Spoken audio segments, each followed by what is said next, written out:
Dramily.com, unlimited drama series. The kitchen sink had been dripping for 3 weeks when I finally decided to fix it. Funny how the smallest things become the biggest catalysts for change. I was lying under the cabinet, wrench in hand, when I heard Seren's voice drift in from the living room. "Why can't you be more like Jessica's husband? Trent just bought her a BMW."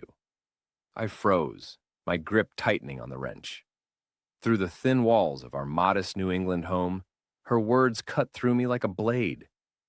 She was talking to someone on the phone, probably Jessica herself, comparing me to that pompous lawyer like she always did. "I mean, look at this place," Seren continued, her voice dripping with disdain. "We're still in this cramped house while they're building that mansion on Elm Street. Sometimes I wonder what I was thinking when I married him." I slid out from under the sink, my jaw clenched. 20 years of marriage, and this is what it came down to. Comparisons, always comparisons. "Good point," I said aloud to the empty kitchen, my voice barely above a whisper. The next morning, I sent an email to Arden Weller, the sharpest attorney in town. The subject line read, "Draft the prenup. Make it like Trent's plus infidelity and hidden debt termination clause.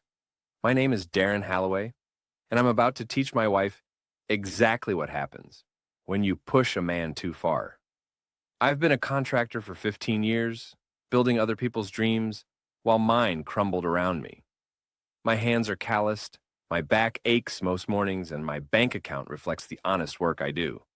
But I'm not stupid, despite what Seren seems to think. I've been watching, listening, learning about the world she so desperately wants to join. The irony wasn't lost on me. Here she was, demanding I be more like Trent Ardell, the guy who'd made his fortune through a combination of inheritance and ruthless business practices. What Seren didn't know was that Trent had shared a few too many drinks with me at the country club mixer last year, bragging about his bulletproof prenup that kept Jessica in line. "Smart man always protects his assets," he'd said, swirling his whiskey. "Women like security, but they also need boundaries." I'd filed that information away, never thinking I'd need it. Now, sitting in my truck outside Arden's office, I realized how naive I'd been. Arden Weller was nothing like the small-town lawyers you see in movies. Her office occupied the top floor of a sleek glass building downtown, and she had a reputation for being absolutely ruthless when it came to protecting her clients. She was also expensive, but I'd been saving for a rainy day. Today felt like a hurricane. "Darren," she said, gesturing to the chair across from her massive desk. "I got your email. Interesting request." "I need protection," I said simply. "My wife seems to think I'm not living up to her standards. I want to make sure that if she decides to find someone who does, she doesn't take half my life's work with her." Arden's smile was sharp as a scalpel. "I can work with that. Tell me about your assets." For the next hour, I laid out everything: the house, the business, the savings accounts, the retirement funds. Arden took notes, asked pointed questions, and gradually assembled what she called a comprehensive marital protection strategy. "The beauty of this," she explained, "is that it's completely legal. If Seren signs this, she's agreeing to very specific terms. Any violation triggers immediate asset protection measures." "What kind of violations?" "Infidelity, obviously, but also financial deception, substantial undisclosed debt, or what we'll call material misrepresentation of marital commitment." I raised an eyebrow. "That last one sounds pretty broad." "It is, that's the point." Arden leaned back in her chair. "Darren, you're not the first man to come in here feeling undervalued by his spouse. But you might be the smartest. Most guys just suffer in silence or make stupid decisions. You're playing chess." Walking out of that office, I felt something I hadn't experienced in years: control. For too long, I'd been reactive, letting Seren's dissatisfaction drive our relationship into the ground. Now, I had a plan. That evening, I found Seren in the kitchen, scrolling through her phone, probably looking at Jessica's latest social media posts about her perfect life. "We need to talk," I said, setting a folder on the counter. She glanced up, irritated. "About what now?" "About us. About our future." about making sure we're both protected. Suren's expression shifted from annoyance to curiosity. Protected from what? From making mistakes we'll regret. I opened the folder, revealing the prenup documents. I've been thinking about what you said yesterday. About Trent and Jessica. About how successful couples handle their finances. Her eyes widened as she scanned the first page. A prenup? Darren, we've been married for 20 years. What's the point? The point is that things change. People change. And if we're going to move forward, we need to be clear about expectations. I watched her face carefully as she read. The document was masterfully crafted, appearing to offer mutual protection while actually creating a web of accountability that would ensnare anyone foolish enough to betray the marriage. This seems extensive, she said slowly. Trent recommended a thorough approach. He says it's the only way to maintain trust in a modern marriage. The mention of Trent's name was like magic. Suddenly, Suren was interested. If the golden boy of their social circle endorsed this approach, it must be sophisticated. When do you want to do this? She asked. Arden can meet with us next week. We'll both have representation, make sure everything's fair. What Suren didn't realize was that fair was about to become a very relative concept. That night, lying in bed next to my wife, I stared at the ceiling and planned my next moves. The prenup was just the foundation. If Suren was determined to find fault with our marriage, I was going to make sure she understood the consequences of her choices. My phone buzzed with a text from my daughter Ava. Dad, saw your light on. Everything okay? Ava was 16, sharp as a whip, and unfortunately had inherited her mother's talent for social manipulation. She'd been making TikTok videos lately, mostly harmless teenage content, but I'd noticed a few that painted me as the bumbling, out-of-touch father figure. Apparently, mocking Dad was good for views. I typed back, "Everything's fine, sweetheart. Just thinking about the future." Her response came quickly. "Mom says you're being weird about money stuff." Of course, Suren had already started poisoning the well. That was her way. Create alliances, build narratives, position herself as the reasonable one while painting me as the problem. I turned off the phone and closed my eyes. Tomorrow I'd start showing them exactly how weird I could be. 3 days later, I made the discovery that changed everything. I was looking for my insurance papers in Suren's car when I found her phone wedged between the seats. The screen lit up with a notification, and I saw a name that made my stomach drop. Ricky B. The preview showed enough to make my hands shake. Can't wait to see you again. That motel room was perfect. I stood there in our driveway, holding my wife's phone, feeling like the ground had shifted beneath my feet. 20 years of marriage, and she was sneaking around with some guy named Ricky. My first instinct was to confront her immediately, to throw the phone in her face and demand an explanation. But something held me back. Maybe it was Arden's voice in my head, talking about playing chess instead of checkers. Instead, I memorized the number and put the phone back where I found it. The rest of the day passed in a haze. I went through the motions of normal life while my mind raced. Who was Ricky B? How long had this been going on? And more importantly, what was I going to do about it? That evening, I drove to Murphy's Gym, the boxing club where I'd been training for the past 5 years. It was my sanctuary, the one place where I could hit something without consequences. Eli Murphy, the owner and my trainer, took one look at me and pointed to the heavy bag. "Whatever's eating you, take it out on the leather."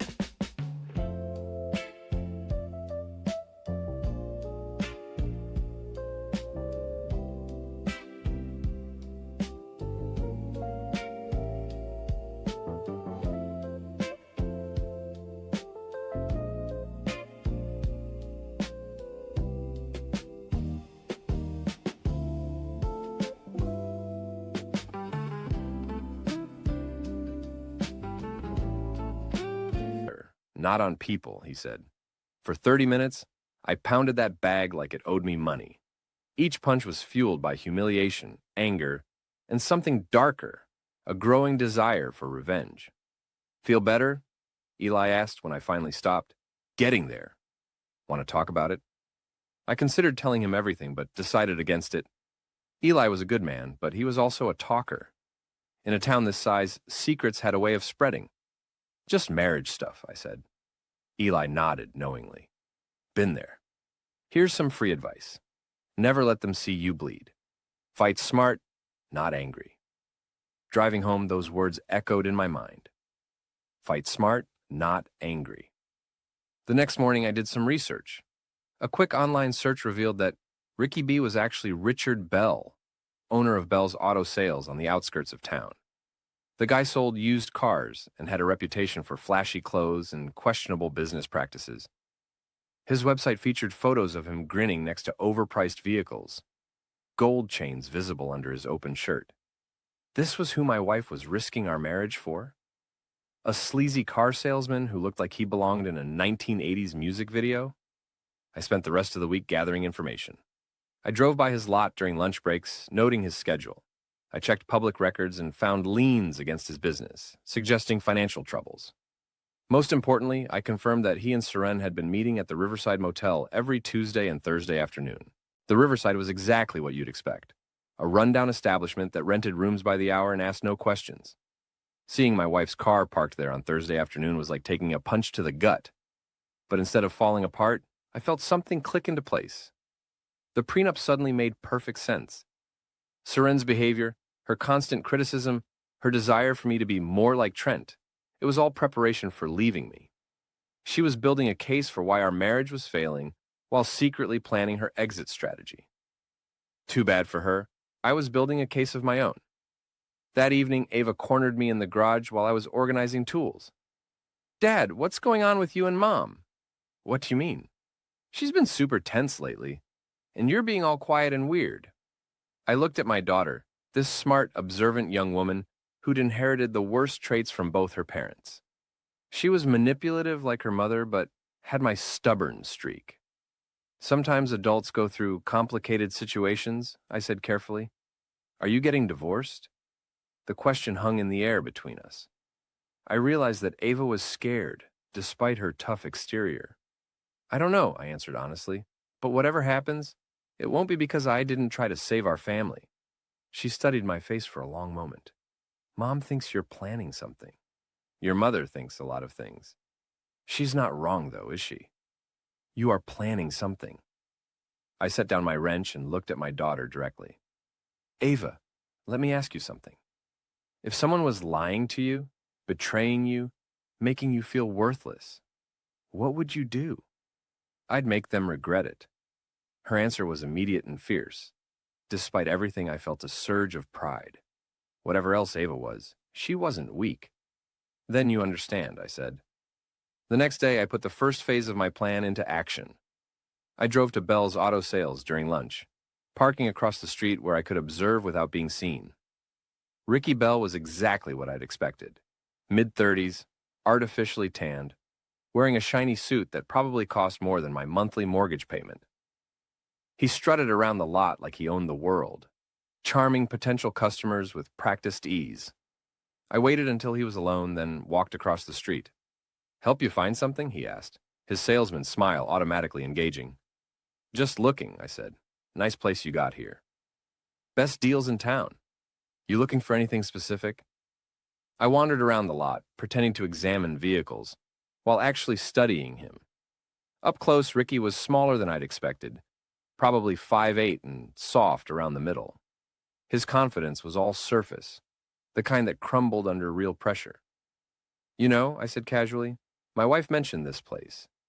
Said she might stop by sometime. Something flickered in his eyes. Yeah? What's her name? Seren Halloway. The color drained from his face. For a moment, his mask slipped completely, revealing the scared little man underneath. I don't think I know that name, he stammered. Really? That's odd. She seemed to know you pretty well. I let the words hang in the air, watching him squirm. This was the man my wife was throwing away our marriage for? This pathetic, sweating coward? Listen, I think there might be some confusion. No confusion? I interrupted. Just clarity. I turned and walked away, leaving him standing there like a deer in headlights. As I reached my truck, I pulled out a box cutter and casually sliced 3 of his tires. Mrs. Preston, our elderly neighbor, who seemed to witness everything important in town, was walking her dog nearby. She saw the whole thing and gave me a knowing nod. I winked at her. "Community service," I said. Driving home, I felt better than I had in weeks. The game was officially underway.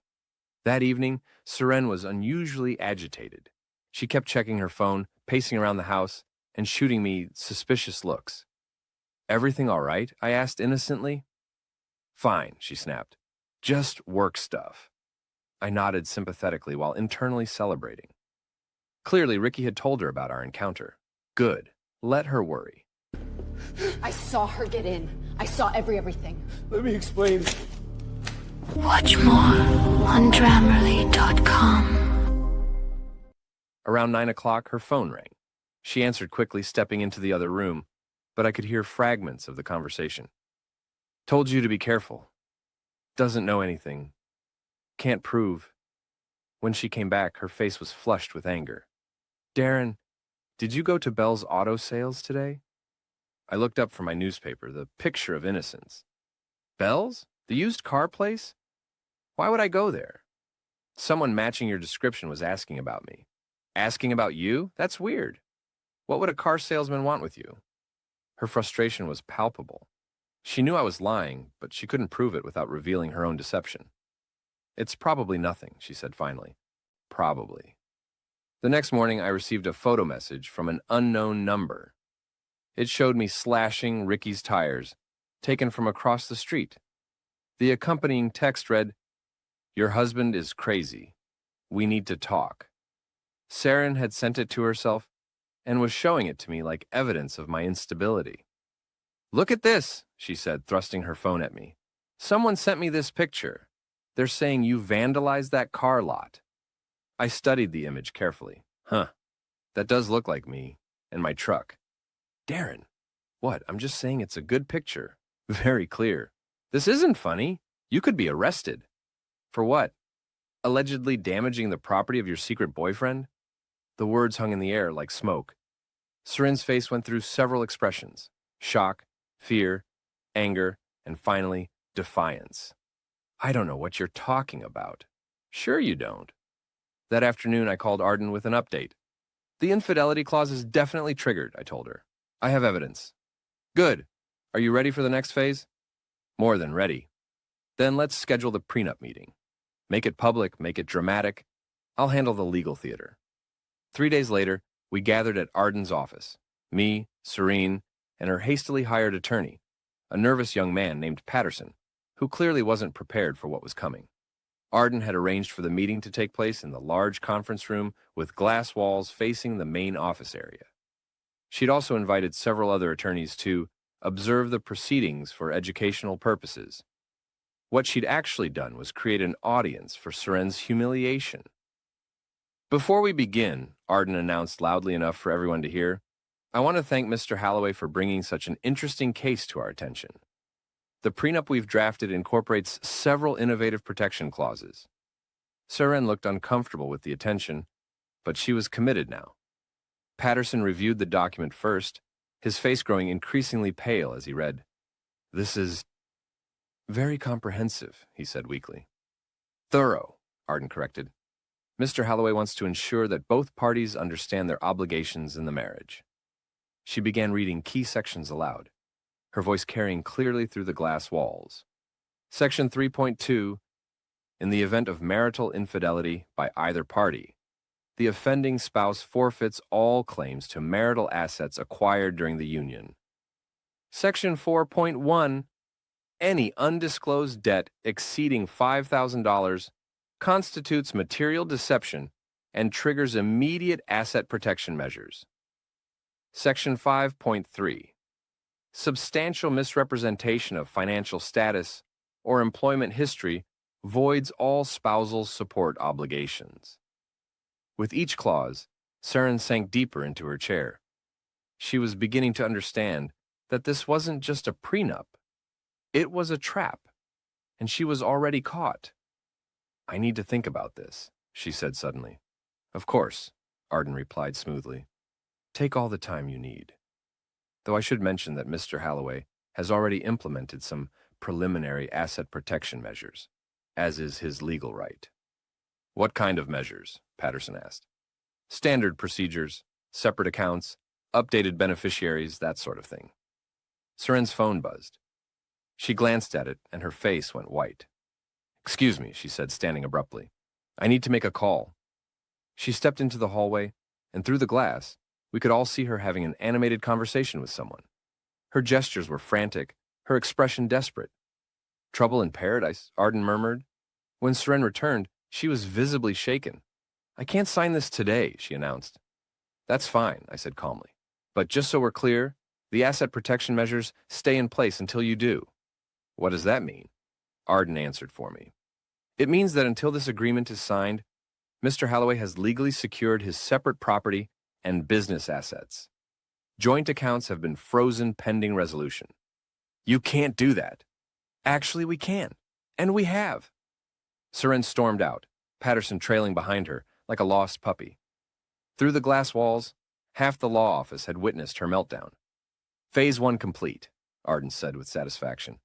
That evening, I came home to find Seren waiting for me in the kitchen, her face a mask of barely controlled rage. You planned this, she said. Planned what? All of it. The prenup, the meeting, the accounts. I poured myself a glass of water, taking my time. I planned to protect myself, yes. From what?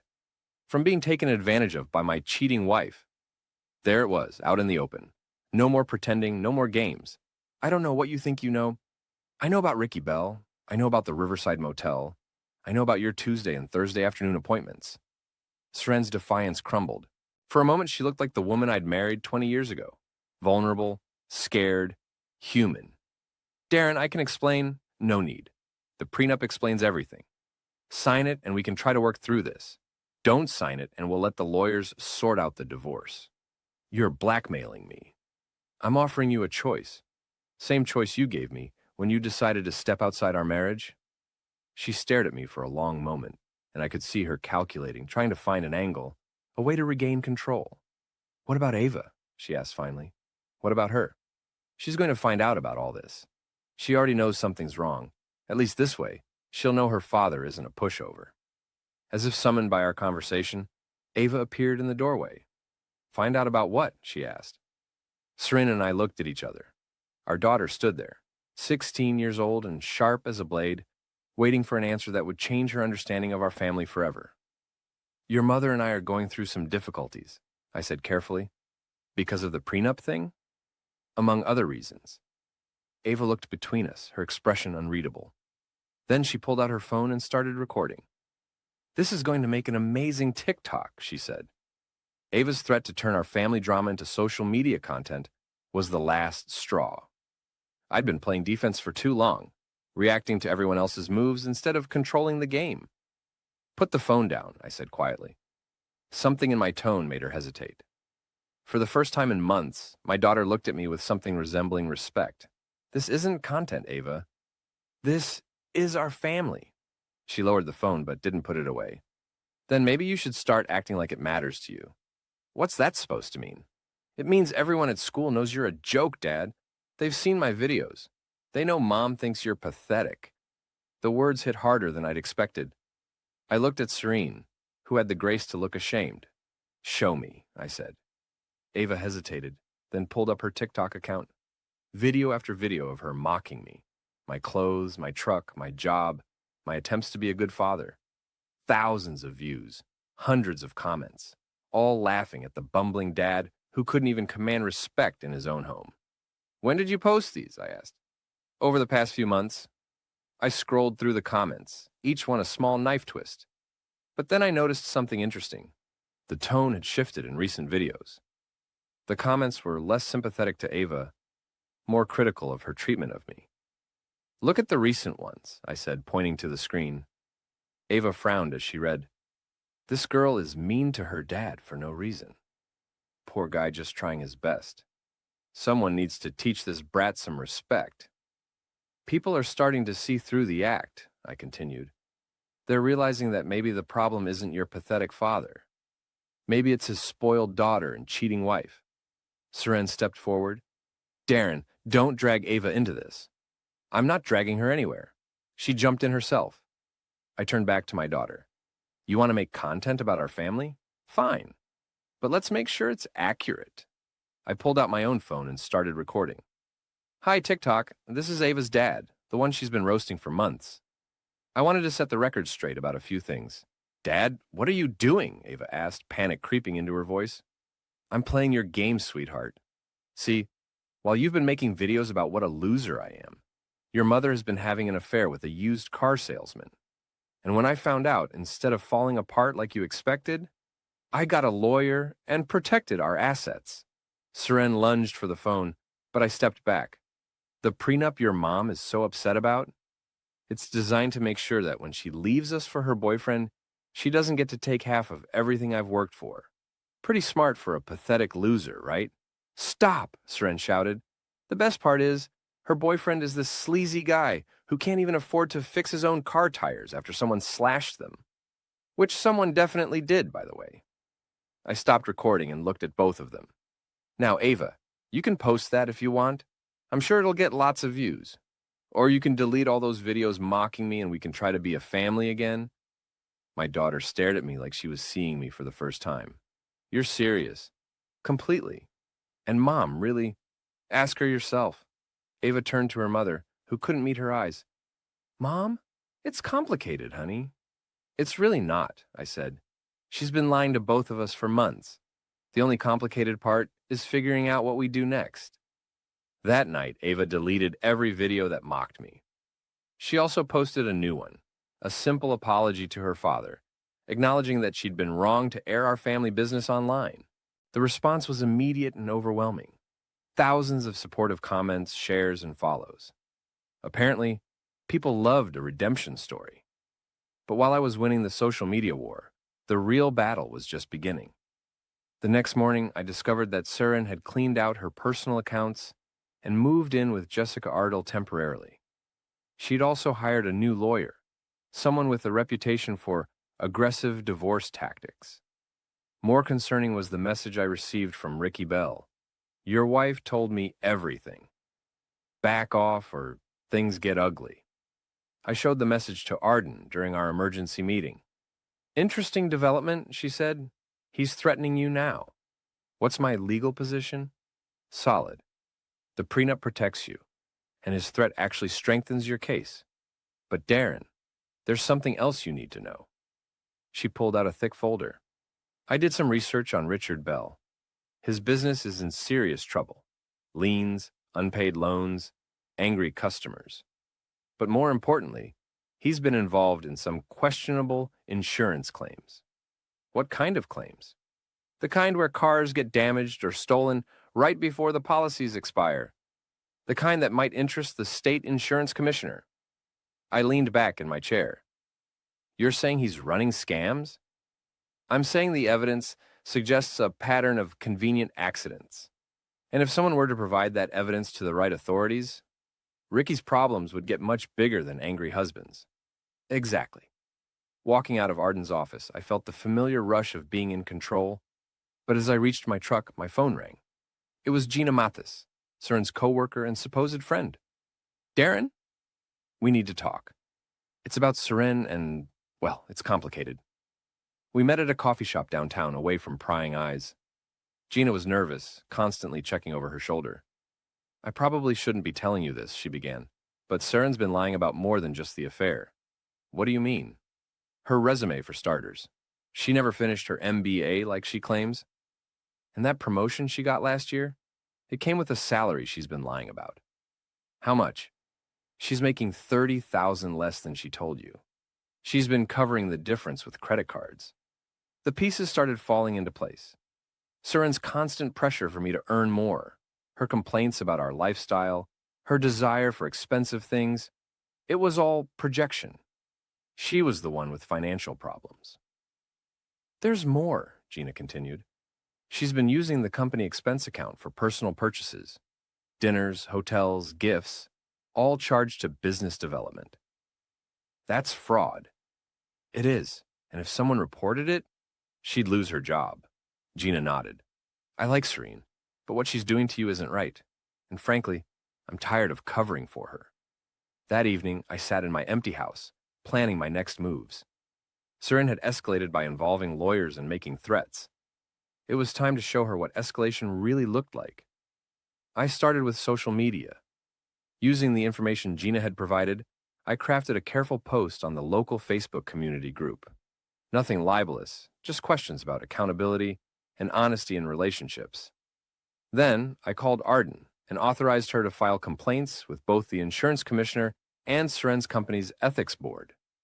Finally, I drove to the Riverside Motel and had a conversation with the manager about his security cameras and record-keeping practices. By midnight, I had enough evidence to destroy both Suren and Ricky. The question was how far I was willing to go. My phone buzzed with a text from Ava. "Dad, I'm proud of you for standing up for yourself. Whatever happens, I'm on your side." That decided it. My daughter deserved better than a mother who would lie and cheat and a father who would tolerate it. The war was about to begin in earnest.